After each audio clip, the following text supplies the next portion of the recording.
What's up, everyone? Matt back for another Who Are They Real Review.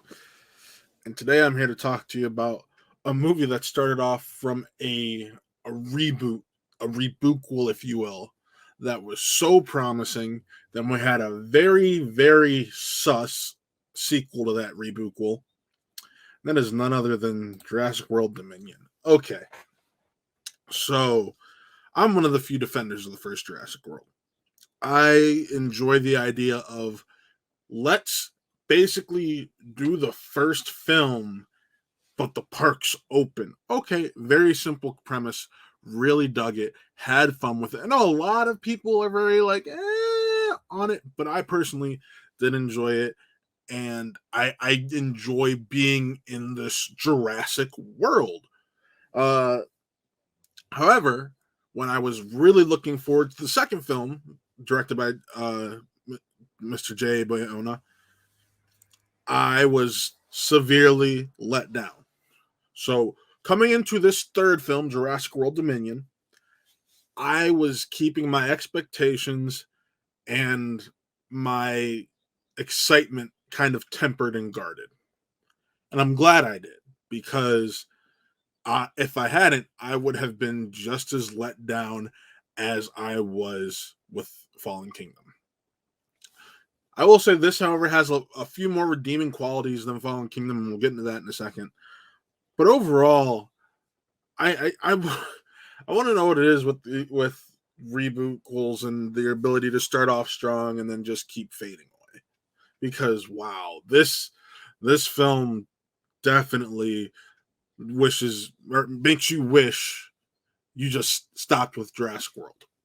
Um, they made it seem like after Fallen Kingdom we were gonna go into this third film with the premise being how can humans and dinosaurs live together in this same world and go forward and be able to coexist. And that's not even what this movie is about. And that's very frustrating because I really was like, that's an interesting premise that can get me on board. Granted, Colin Trevorrow wrote and directed this, and that's probably part of the reason I'm not as happy because Colin Trevorrow's writing, his mind not for me. Didn't he wrote Fallen Kingdom? Didn't like that. I've read the episode 9 script that he wrote. That was trash. Be thankful we got Rise of Skywalker. And this, you just dropped the premise you left the second one off at. You just completely drop it. You hinted it here and there with dinosaur black markets and things like that. But otherwise, that's not what this movie was about, and that's what we were kind of teased and promised that it would be about. So that's super frustrating to just go into this thinking, hey, yeah, let's see this premise because this is where we've wanted it to go, and we're not going there. And we're going to focus on these weird locusts that have some crustaceous DNA in them. I wonder who could be behind that. And it's just what started off as just a promising series went on. It goes out on a whimper. It's sad but true. However, some bright spots. The original trio loved everything we got of them. Loved them. They were fun, funny, and when they were on the screen, I felt like I was watching an actual Jurassic Park movie. Bryce Dallas Howard, because it seems like that woman can do no wrong, whether it's on the screen or behind the camera directing what's going to be end up on screen, because she captures your attention. For those who want a continuation of that cloning storyline we got in Jurassic World Fallen Kingdom, you get that here.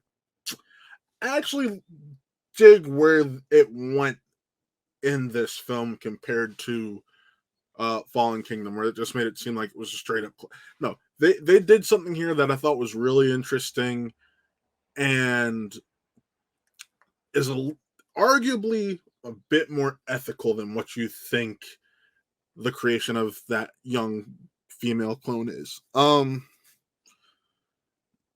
Chris Pratt could fine. Newcomer was fine, but this felt like a lot of fan service, especially in that last hour. Because the first half of the movie, outside of an action sequence, feels like a real lack of dinos.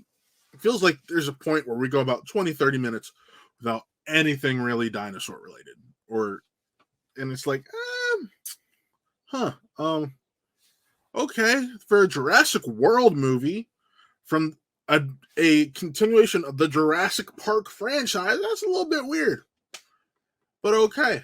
For those eagle-eared and eyed Jurassic Park fans, please, and if you're a fan of this franchise, I beg of you, watch the first one again, because it's a really nice Easter egg to who the villain is, and it's funny because if you don't catch that, you're just like, who's this random guy? No, it's not a random guy. It's not. I'm not going to tell you who it is, but be sure to watch the original films before this, because you get a little bit more out of it because of that. And that was cool. But overall, I had my watch checked 3 times. It felt long and drawn out and sloggy, and I didn't need to spend an extra hour or 2 in this world, and I wish I hadn't. So, despite its overall redeeming qualities, I'm giving this a 2 out of 5. I can't give this a positive review. It's horribly paced. Direction is meh. The writing is bad. The story comes out of nowhere. So in my good conscience, I wouldn't eat. My godson wants to go see this. I can't take it. I can't sit through this again.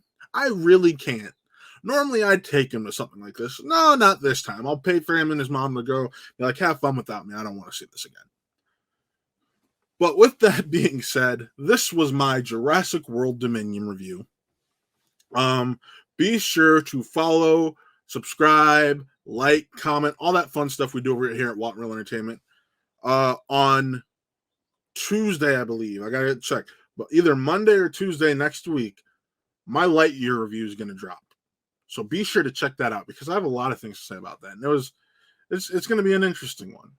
But until then, remember to like, subscribe, follow, all the fun stuff we do over here at Watt Real Entertainment. And until then, we'll see you next time.